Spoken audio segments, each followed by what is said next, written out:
Hello welcome है सुमरा Singh classes. तो आज की क्लास में हम यहाँ पर देखेंगे फैमिली प्लानिंग के जो कि हमने टाइप्स देखे थे, टेम्परेरी और परमानेंट मेथड। तो प्रीवियस क्लास में हमने फैमिली प्लानिंग, ऑब्जेक्टिव, यहाँ पर इसके अलावा ऑब्जेक्टिव के अलावा हमने other service, modern concept of family planning, method of contraception के सिर्फ हमने नाम देखे थे। टेम्परेरी मेथड में natural method, abstinence, coitus interrupt, lactation, amenorrhoea methods, chemical methods, mechanical methods, biological methods, और जो बात करते हैं परमानेंट मेथड में मेल स्टेरिलाइजेशन, फीमेल स्टेरिलाइजेशन होता है।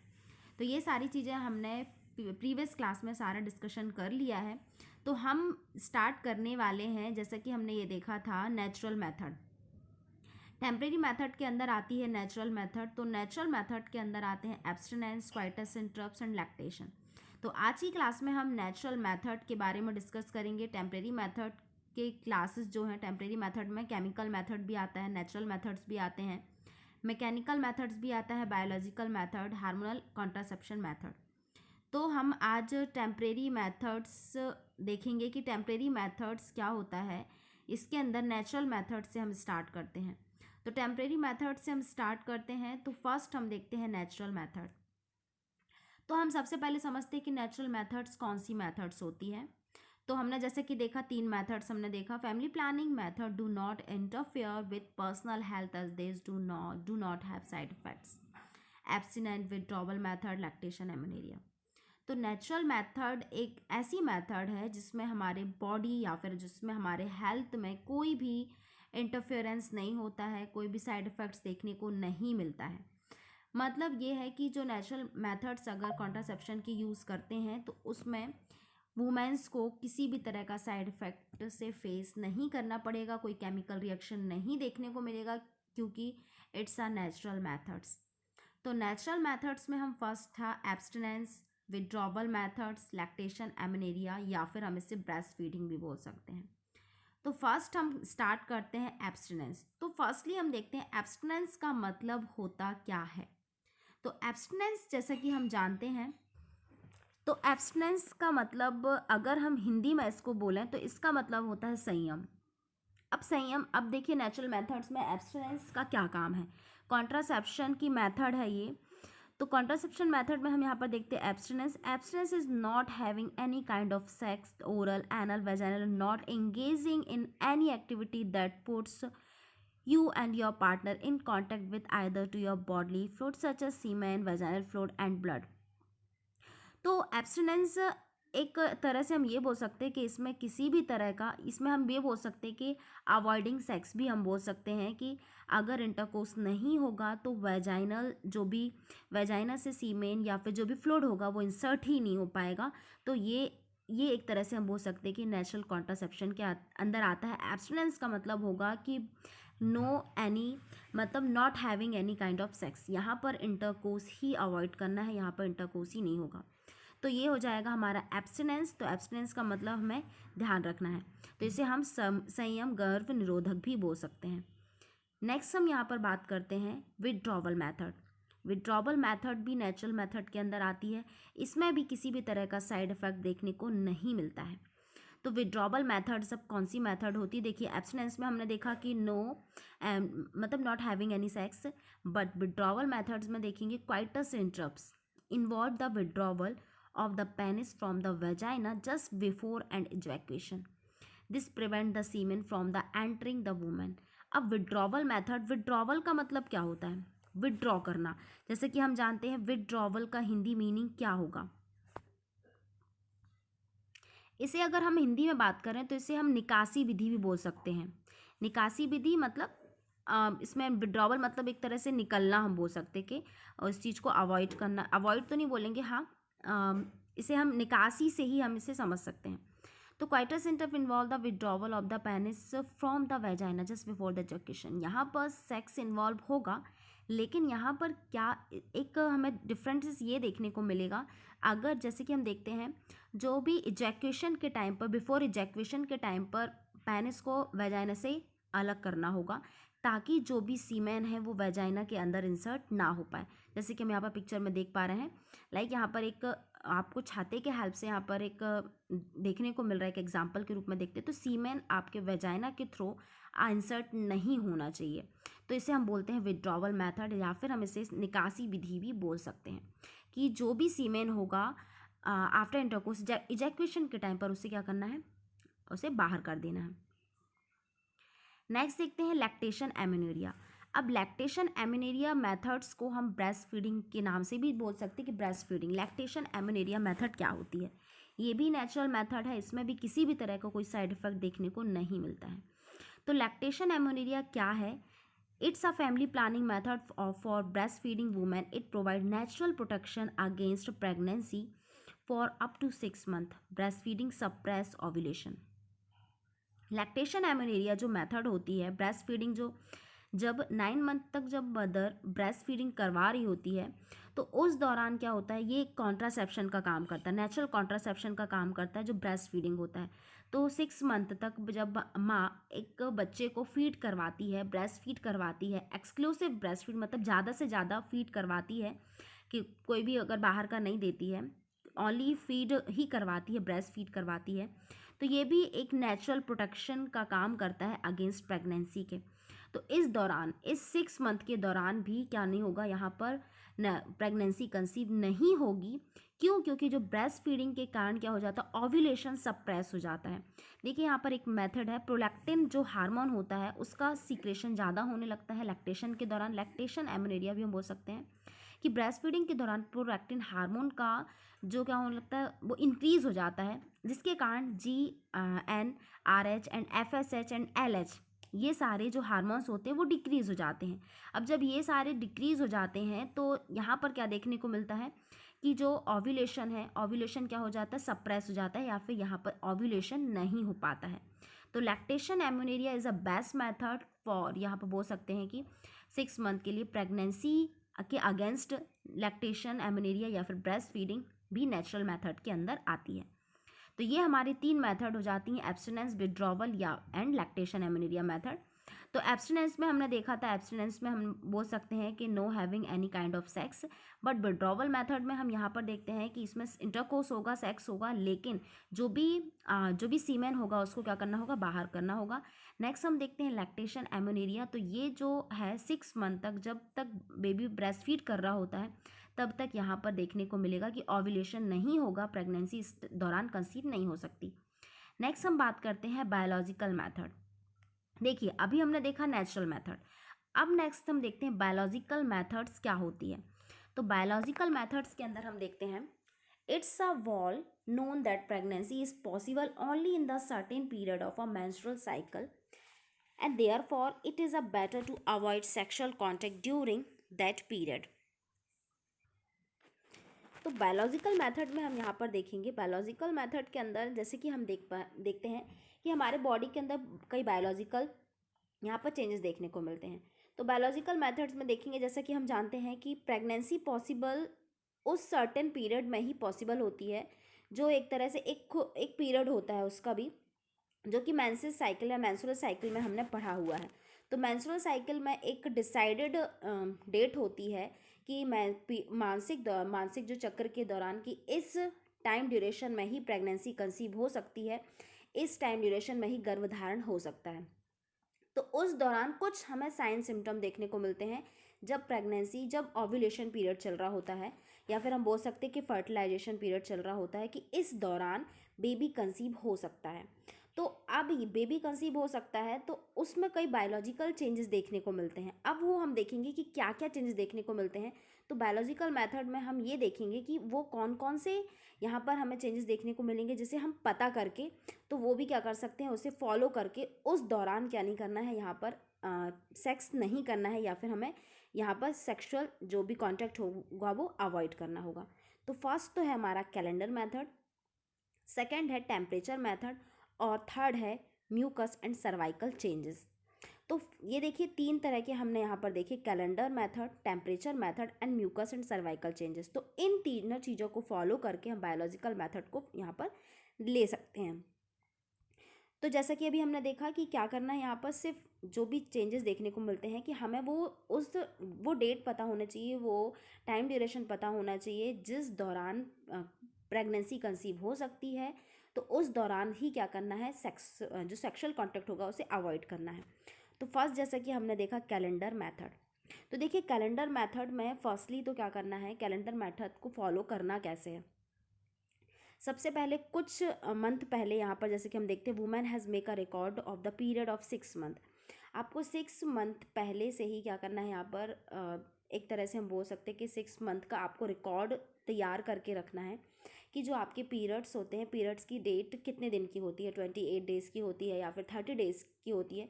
तो आपको 6 मंथ से आपको रिकॉर्ड करना है, तो उससे आपको ये पता चल जाएगा कि आपके जो पीरियड्स का जो टाइम होता है वो कितने दिन का होता है, 28 डेज़ का होगा या फिर 30 डेज़ का होगा।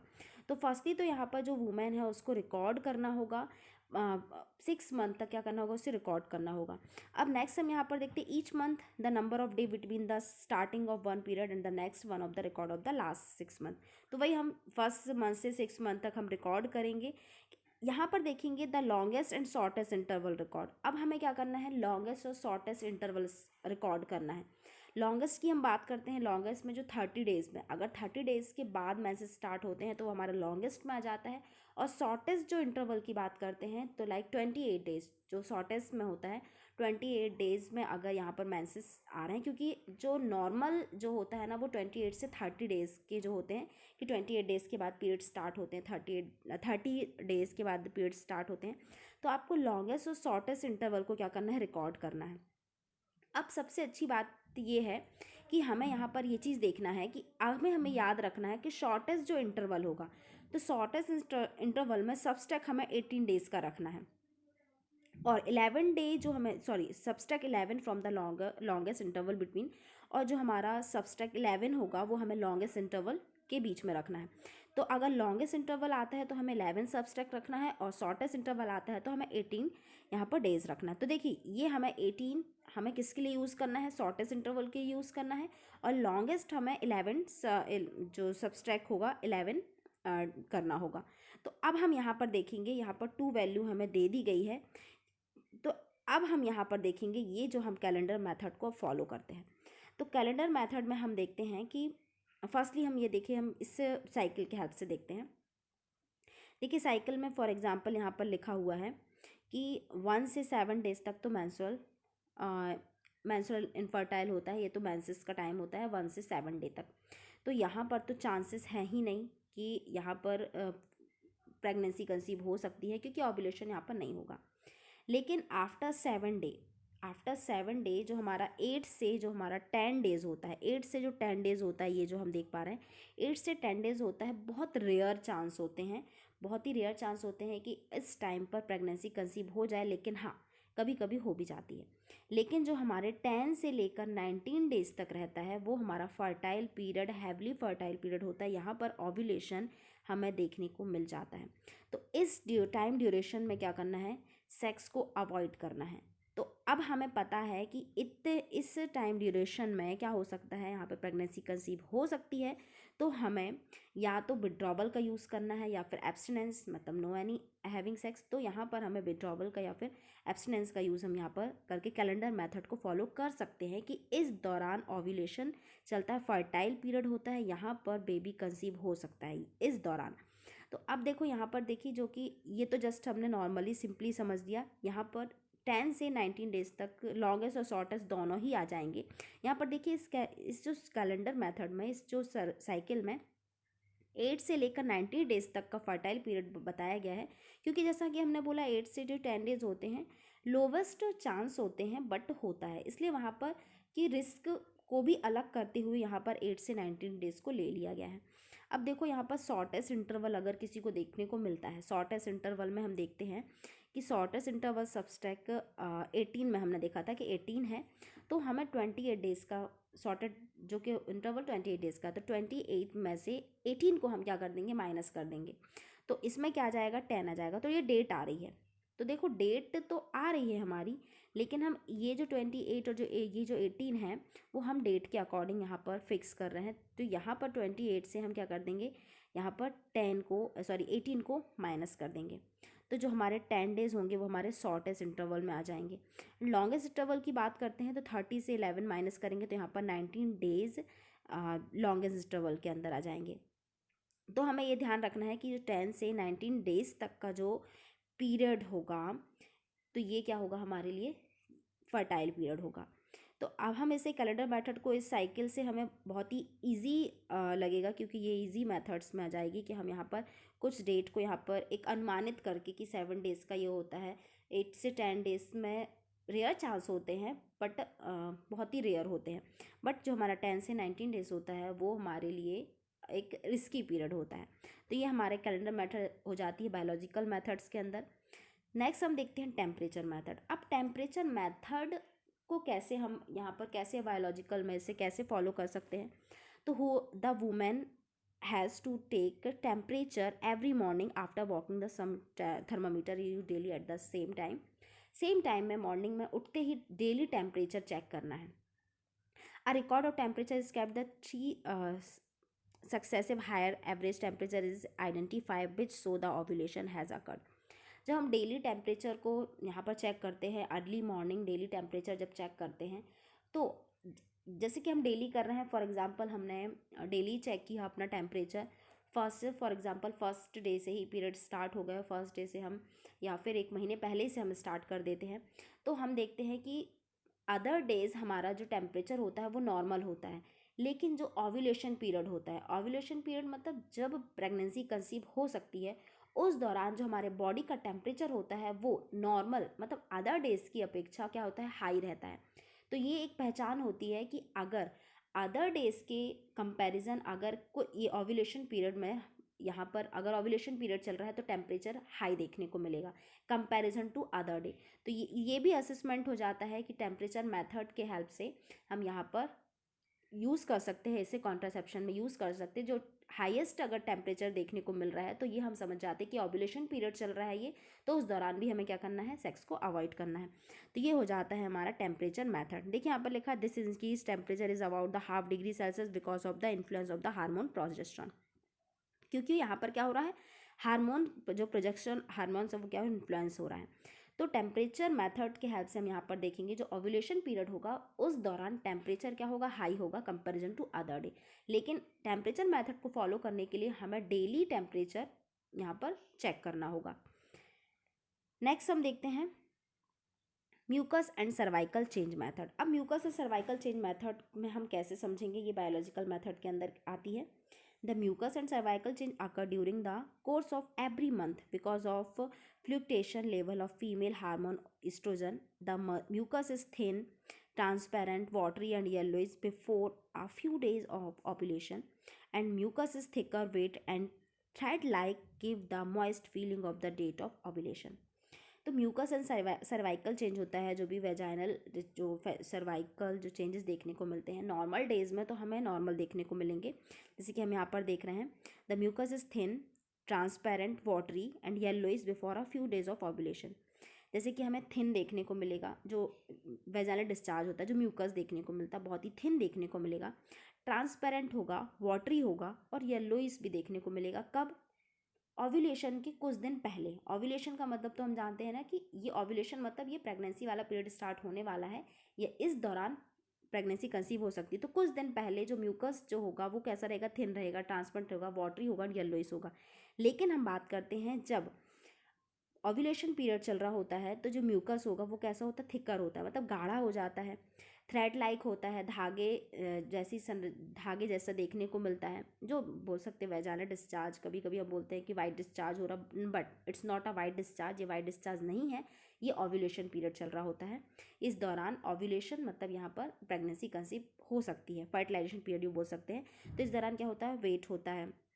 आफ्टर जो पीरियड्स जैसे ही स्टॉप होते हैं तो उसके 4-5 दिन बाद ऐसी कंडीशन देखने को मिलती है कि थिकर देखने को मिलता है डिस्चार्ज, थ्रेड लाइक देखने को मिलता है और मॉइस्ट भी फील होता है, मतलब गीला गीला फील होता है। तो ये जो डेट होती है, इन दिनों क्या होता है, ओव्यूलेशन मतलब इन दिनों ओव्यूलेशन चल रहा है। तो ये भी एक जजमेंट होता है, ये भी एक ये हमारी पहचान होती है कि म्यूकस एंड सर्वाइकल चेंज है, तो ये क्या देखने को मिल रहा है, हमें ओव्यूलेशन पीरियड देखने को मिल रहा है। तो इस दौरान भी हमें क्या करना है, सेक्स को अवॉइड करना है। तो ये हमारा हो जाता है म्यूकस एंड सर्वाइकल चेंजेस। तो देखिए इस चीज़ को याद रखना है, thicker, wet and thread like देखने को मिलता है तो वो है फर्टाइल पीरियड। देखो यहाँ पर पिक्चर के हेल्प से देखते हैं हम, ड्राई फेस, अगर ड्राई फेस देखने को मिलता है after first and third after period, मतलब फर्स्ट से पीरियड्स के जस्ट 1 से 3 दिन तक जो होगा वो ड्राई देखने को मिलेगा, मतलब सूखा देखने को मिलेगा, जैसे कि हम यहाँ पर देख पा रहे हैं। स्टिकी फेस 4 से 6 डेज में जो रहेगा स्टिकी देखने को मिलेगा, मतलब ये भी क्या है, नॉट फर्टाइल पीरियड हो जाता है इसके 6 डे के बाद। एंड क्रीमी फेस, अगर क्रीमी फेस देखने को मिलता है, क्रीमी फेस मतलब जस्ट लाइक क्रीम लाइक देखने को मिलता है, तो यहाँ पर फर्टाइल पीरियड होगा बट सेमी फर्टाइल होगा, मतलब बहुत कम चांस देखने को मिलेंगे, ये 7 से 9 डेज तक होगा। बट आफ्टर पीरियड की बात कर रहे हैं हम, आफ्टर पीरियड स्टॉप होने के बाद। नेक्स्ट हम क्लियर फेस की बात करते हैं, फर्टाइल। अब फर्टाइल पीरियड में जैसा कि अभी हमने देखा कि कैसा देखने को मिलता है, थिक देखने को मिलेगा, मतलब गाढ़ा देखने को मिलेगा, थ्रेड लाइक स्ट्रक्चर, जैसे कि थ्रेड आप यहाँ पर देख पा रहे हैं। ये इस तरह से क्या होगा, म्यूकस जो होगा, म्यूकस या फिर सर्वाइकल चेंजेस हमें देखने को मिलते हैं। तो ये हो जाता है जैसे कि देखिए यहाँ पर 10 से 14 डेज लिखा है, 10 से 14 डेज हाई फर्टाइल पीरियड होता है, इस चीज़ को हमें याद रखना है। हमने कैलेंडर मेथड में देखा था कि 8 से हमने डायरेक्ट 19 डेज तक कर लिया था। हाँ, 8 से जो 10 डेज होते हैं वो सेमी होते हैं, और यहाँ पर जो 10 से जो 14 डेज होते हैं वो हाई फर्टाइल पीरियड होते हैं, मतलब इस दौरान 100% फर्टिलाइजेशन हो जाता है। लेकिन 14 से जो 19 डेज तो वहाँ पर भी सेमी फर्टाइल हम बोल सकते हैं कि सेमी फर्टाइल होता है, यहाँ पर भी चांस होते हैं, इसलिए हमने उसे जो रिस्की पीरियड भी हमने क्या कर दिया, कवर कर दिया फर्टाइल में। तो ये जो हमने देखा क्लियर फेस जो होता है, तो इस चीज़ को याद रखना है। तो ये हमारे हो जाते हैं बायोलॉजिकल मेथड। तो अगर ये चेंजेस देखने को मिलते हैं तो इस दौरान भी हमें क्या करना है, इंटरकोर्स को अवॉइड करना है। तो ये हमारे हो जाते हैं बायोलॉजिकल मेथड। नेक्स्ट इसके अलावा तो ये तो हमारे 2 आज हमने देख लिए, chemical and natural and biological method. Next class में हम यहाँ पर देखेंगे केमिकल मेथड, और हाँ, नेक्स्ट क्लास में जो अदर जो नेचुरल मेथड हो जाती हैं उसके बारे में हम डिस्कशन करेंगे। आई होप कि आपके लिए ये जो लेक्चर है हेल्पफुल होगा। So thank you so much for watching.